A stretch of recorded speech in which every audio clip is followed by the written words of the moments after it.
Welcome to the deep dive. We take all the stuff you send us, articles, notes, research, and really get into it. Yeah, we try to cut through the noise and see what's what. And today we're looking at Hercules, specifically his second labor fighting the Lernaean Hydra.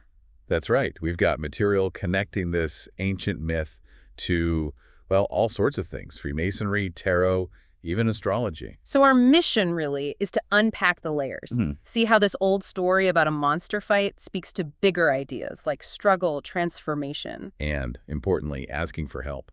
It's fascinating how different traditions found meaning in it. Okay, let's start with the myth itself, the second labor.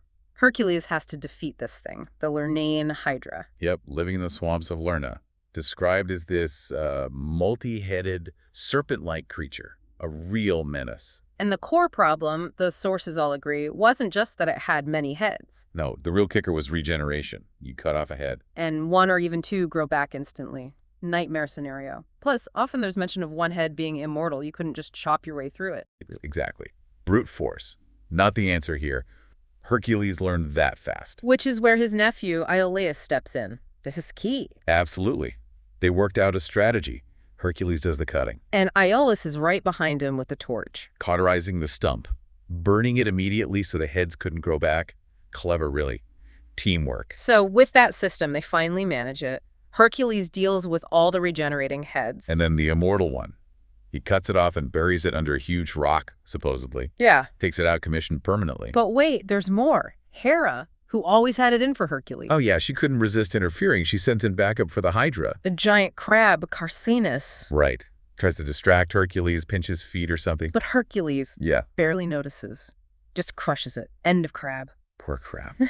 But interestingly, the notes point out Hera put Carcinus in the sky as the constellation Cancer.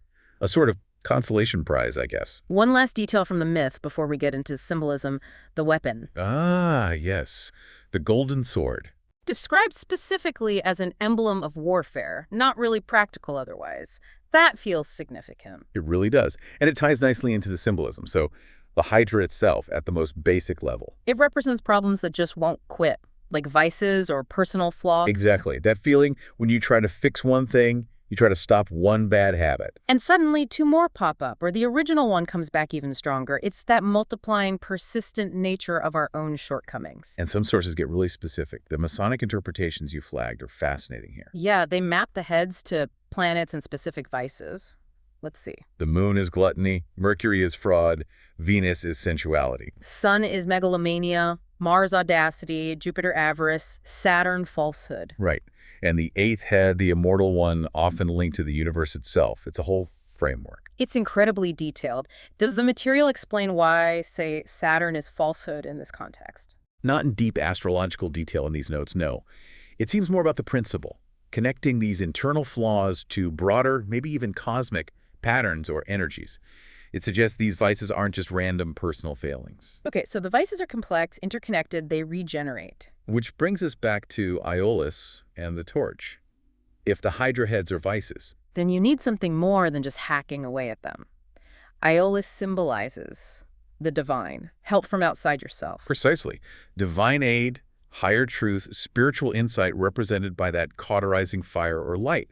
The idea is you need this eternal fire to truly eliminate the root of the vice, to stop it regenerating. So you can't just rely on your own willpower. Not entirely, according Yeah. to this interpretation. It suggests acknowledging a need for help, for maybe a higher perspective or strength. And the goal in this framework, you mentioned something about an ashlar. Yes, sculpting the perfect ashlar, a perfectly smooth cubic stone.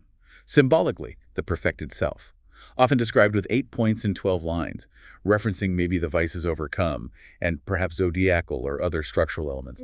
It's about achieving inner perfection through this struggle. Okay, what about the crab, Carcinus? Just a side character. Not symbolically, no.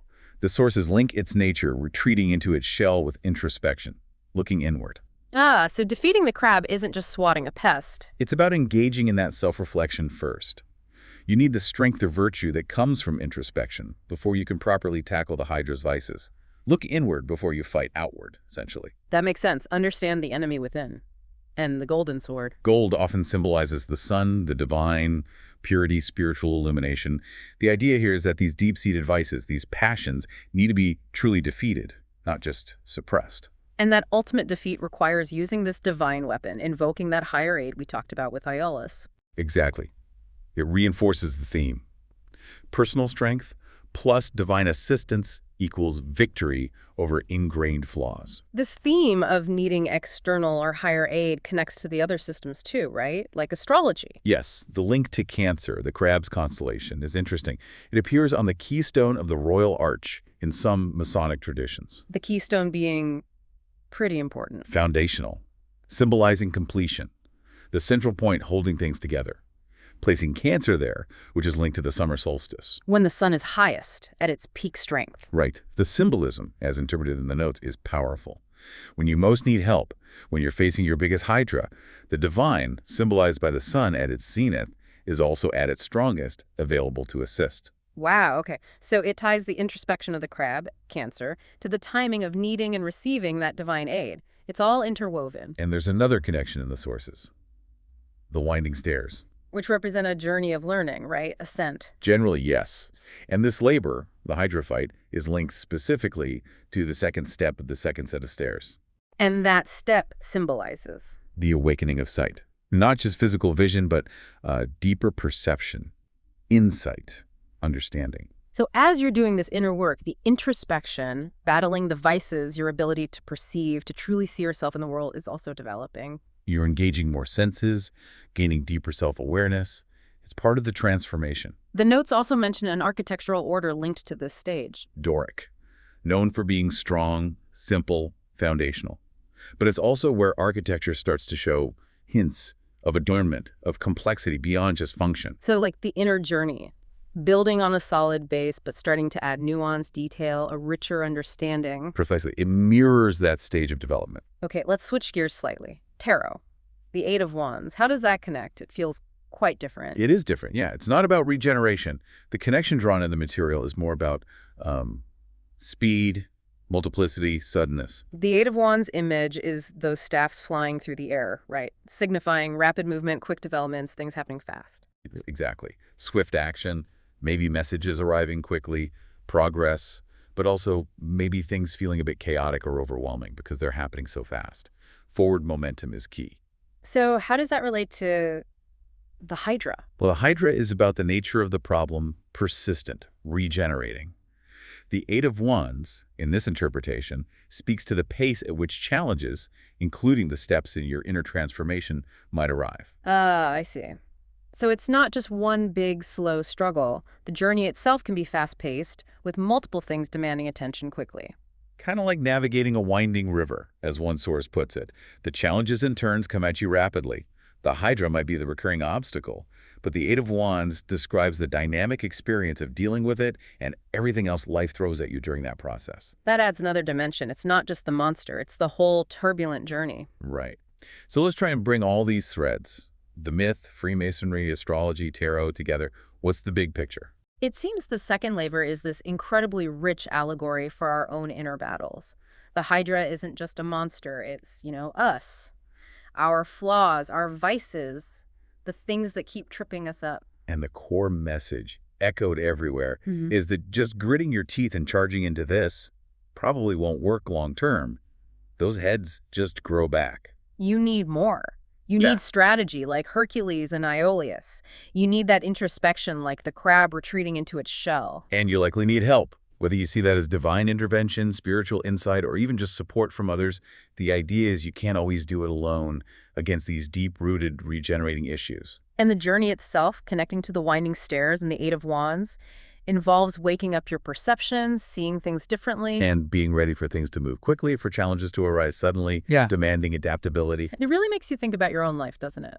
The sources pose those questions directly to you, the listener. Yeah. What are your Hydras? Those recurring problems or patterns that seem to regenerate no matter how hard you fight them. And could a different approach work? More introspection, asking for a different kind of help, using a different weapon or tool. It shifts the perspective from just battling to, well, something more holistic. So we've gone from this ancient Greek story to some really complex symbolic frameworks. And seeing how this single image of Hercules and the Hydra resonates across different ways of thinking about the inner life. The key takeaway feels clear. Facing our inner monsters is tough work. It demands more than just strength. It needs wisdom, self-awareness. And the humility to seek and accept aid, whether that's looking inward, outward to others, or upward. So, a final thought, pulled from the material for you to mull over. How does that Eight of Wands idea that challenges often arrive quickly, like those flying staffs, or navigating rapids, change how you think about facing your own persistent heads? Are you geared up for a long, slow siege, or are you ready to navigate sudden twists and turns on your path? Something to consider.